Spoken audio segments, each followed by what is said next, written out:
हमारे गुरु महाराज जी कहते हैं कि जानना और मानना में बहुत फर्क होता है। मानना श्रद्धा है और जानना ज्ञान है। तो मानते हैं हम किसी चीज को, और बहुत सहज समझाते थे कि जब आप पहली बार स्कूल गए थे तो आपके शिक्षक ने कहा था कि कहो ए या अ।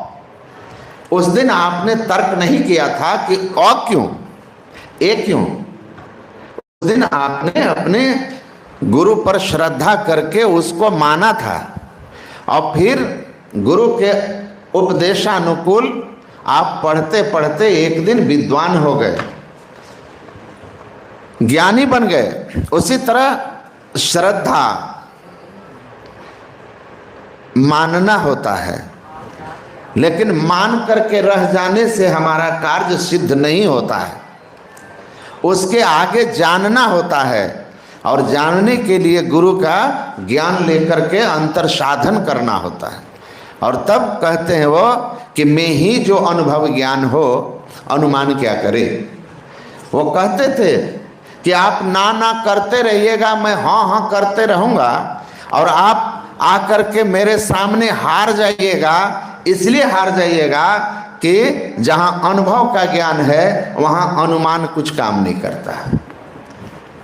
सारे लाखों करोड़ उल्लू एक तरफ हो जाएं और कहें किसी हंस को कि सूर्य की सत्ता नहीं है, तो करोड़ों के कहने से हंस जो है वह सूर्य के अस्तित्व को कभी नहीं नकार सकता, क्योंकि सूर्य हंस का अपना अनुभव है।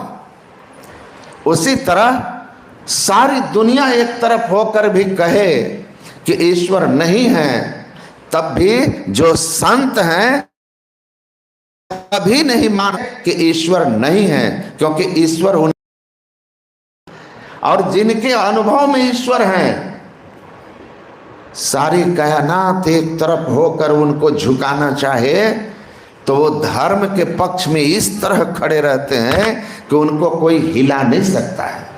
हम और आप छोटे प्रलोभन में आकर के डर जाते हैं, सत्य के साथ खड़े नहीं हो पाते।